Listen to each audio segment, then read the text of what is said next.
Bonjour à tous et bienvenue sur Sensation. Le Musée de l'Homme, installé depuis 1937 au Palais de Chaillot, aux 17 places du Trocadéro dans le 16e arrondissement parisien, a pour vocation de faire découvrir le genre humain dans toute sa diversité, qu'elle soit anthropologique, historique ou culturelle.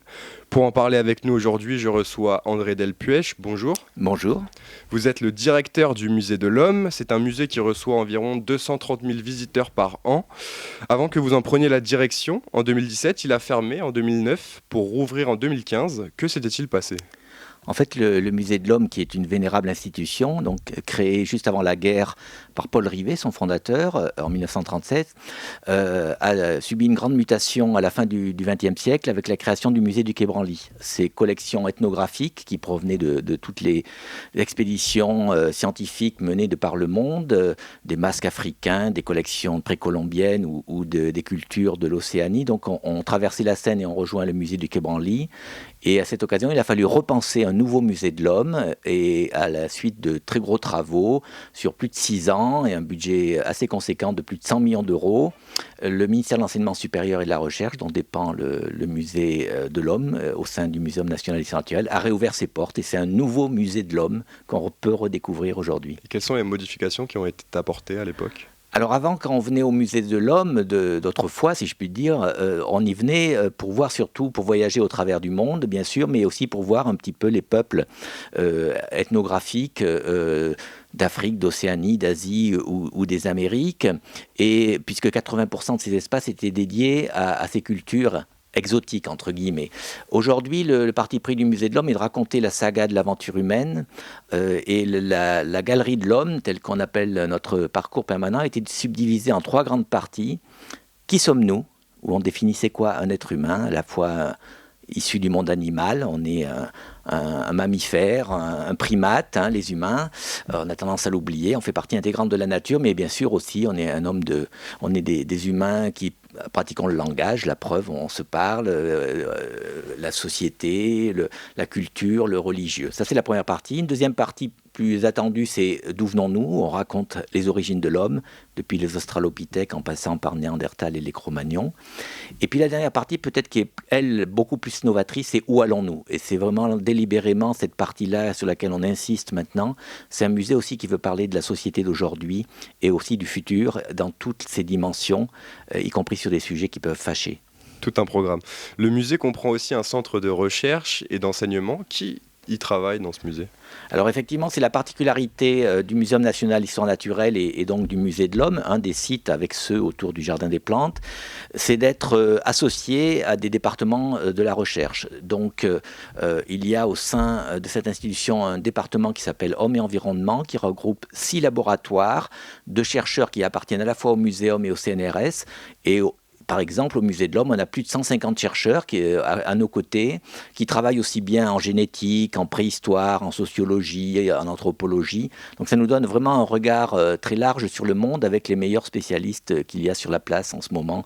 Donc, et ça nous donne aussi cette valeur ajoutée que peut apporter un musée qu'on appelle parfois musée laboratoire. Alors l'espace le plus connu du musée, c'est la Galerie de l'Homme. Qu'est-ce qu'on peut y voir et pourquoi est-elle si particulière ?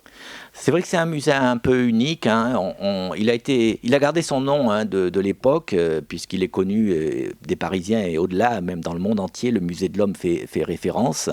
C'est vrai qu'aujourd'hui, c'est un titre qui a pu être discuté. C'est l'homme avec un grand H, ou c'est le Musée de l'Humanité.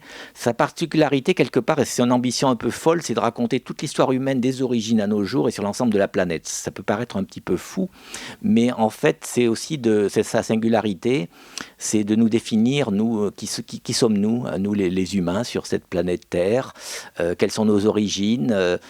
C'est l'occasion aussi de porter des messages, par exemple, d'où venons-nous, de rappeler à tous les humains, aux 7 ou 8 milliards d'habitants de la planète, que nous sommes tous originaires d'Afrique, que tous nos ancêtres avaient la peau noire ou très sombre, puisque un individu qui vit sous les tropiques a cette couleur-là, et c'est au suite de grandes migrations, donc on est aussi tous des migrants. Je crois que au travers même d'un discours sur le passé, ça permet aussi de raccorder au futur et au présent, et puis cette dernière partie Où allons-nous? On débat aussi bien justement des questions d'émigration aujourd'hui, des questions de la génétique, du brassage de population, mais aussi des problèmes d'écologie, de pollution, de réchauffement climatique. Voilà, on est un sujet qui parle de certains sujets comme par exemple le racisme, qui a été une des premières expositions que nous avons réalisées en 2017. C'était justement pour déconstruire tous les mythes véhiculés par tous les racistes de la planète. À côté de la Galerie de l'Homme, vous accueillez des expositions temporaires aussi. Jusqu'au 4 janvier 2021, le Musée de l'Homme propose l'exposition Dernier repas à Pompéi. Qu'est-ce qu'on pourra y voir? Alors c'est une exposition très particulière et qui et par hasard finalement coïncide avec la grande exposition qu'il y a actuellement au Grand Palais sur Pompéi. Là, nous avons pris le parti dans une saison que nous avons tenue pendant plus d'une année sur l'alimentation. Il y avait une exposition qui s'appelait Je mange donc je suis, qui expliquait en quoi la nourriture aussi nous révèle, nous humains, au niveau culturel et autres. Dernier repas à Pompéi, ça montre que dans cette éruption soudaine qui est survenue donc à l'époque romaine, à côté de Naples, une ville romaine a été engloutie, Pompéi, et on y a trouvé notamment aussi les restes alimentaires. Donc c'est une exposition qui montre que on a retrouvé des olives, des noix, tout un tas de plantes que consommaient ou d'aliments que consommaient les Romains de cette époque. Et on montre justement le rôle des archéologues qui, en extirpant parfois des petites graines ou des choses comme ça, peuvent reconstituer l'alimentation des Romains. Et c'est très intéressant parce que ça permet de voir aussi où s'approvisionnait l'Empire romain. On a y compris des restes alimentaires qui proviennent de Chine ou d'Arabie Saoudite, qui montrent aussi que le commerce déjà de cette époque circulait sur des grandes distances. Alors on le sait, la situation du milieu de la culture est très compliquée en ce moment. Est-ce que après le confinement, il y a eu une certaine reprise que vous avez notée et comment le personnel du musée a vécu cette période? Alors c'est vrai que comme tous les milieux de la culture, on vit des moments difficiles, plein d'incertitudes. Le musée a été fermé au moment du confinement, il a réouvert le 24 juin. On est loin d'avoir retrouvé évidemment tout notre public. Néanmoins, un musée comme le nôtre est peut-être moins impacté dans la mesure où notre public habituel est avant tout un public français et même francilien. Donc on est dans des chiffres, cet été on a eu des chiffres même supérieurs à l'été dernier. Et là on est dans des chiffres autour de 60% de la fréquentation habituelle. On n'est pas comme le Louvre ou Orsay qui eux sont ces grands musées, vivent largement sur un public touristique étranger qui cette année n'est pas là. Et là la chute de fréquentation est beaucoup plus difficile. L'autre difficulté, mais comme tout un chacun, c'est la programmation de nos expositions. Nous avons été obligés de décaler un certain nombre de projets qui devaient se réaliser cet automne et qu'on a reportés à l'année 2021 avec toutes les incertitudes qui pèsent sur nous. Et comment le couvre-feu impacte-t-il votre programmation? Est-ce que les nuits du musée, qui devraient avoir lieu le 14 novembre, auront lieu? Alors, globalement, on n'est pas trop impacté parce que les tranches horaires de notre musée, c'est 11h, 19h. Néanmoins, effectivement, la nuit au musée est annulée. On reçoit aussi le festival du film ethnographique Jean Rouch qui se déroulait en soirée, donc on a tout reprogrammé dans la journée. Et puis, on avait quelques événements, notamment un banquet du musée lié à ces expositions, comme on l'a évoqué sur Dernier repas à Pompéi, voilà, qui a dû être annulé. Mais à notre niveau, on est sans doute beaucoup moins impacté que d'autres équipements culturels. Je pense au cinéma, au théâtre, qui eux se déroulent beaucoup plus en soirée. Et une autre actualité de votre musée, c'est l'exposition anniversaire sur la Résistance. Oui, parce que je crois que c'est important aussi de rappeler cette histoire-là. Nous sommes une maison qui a une longue histoire et on se positionne vraiment comme un musée de société, comme un musée engagé. On a évoqué le racisme, on a évoqué le problème climatique, etc.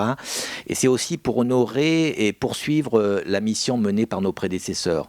Dès les années 30, il est intéressant d'observer que le directeur du musée et son équipe, qui avaient très vite compris le danger du nazisme et qui récusaient complètement l'idéologie raciste des nazis, avec une race supérieure aryenne et des races inférieures. On a vu ensuite ce vers quoi ça a débouché avec la Shoah au moment de la Seconde Guerre mondiale.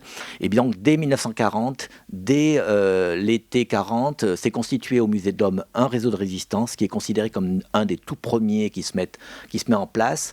Malheureusement, ces résistants, qui sont des chercheurs du Musée de l'Homme, vont être dénoncés. L'ensemble des hommes, 7 personnes, vont être fusillées au Mont-Valérien. Et les femmes, 3 d'entre elles, dont Germaine Tillon, qui ensuite est rentrée au Panthéon, ont été déportées dans des camps de concentration allemands. Donc c'est aussi pour honorer la mémoire de nos prédécesseurs qui ont combattu ces idéologies nazies obscurantistes au péril de leur vie, qu'on on tient à honorer ce qu'ils ont fait, de la même façon que les chercheurs du Musée de l'Homme, par exemple, dans tout le processus de décolonisation, ont joué aussi un rôle, ou au-delà, sur la défense aussi des peuples autochtones partout menacés. Donc vraiment, on continue dans cette lignée, en tout cas on essaye d'honorer nos illustres devanciers. Merci André Delpuech d'avoir été avec nous. Je rappelle que vous êtes le directeur du Musée de l'Homme. Merci également aux équipes techniques de l'ISCPA, l'Institut supérieur des médias. Vous pouvez retrouver cette émission en podcast audio et vidéo sur notre site ou sur notre application Radio Sensation.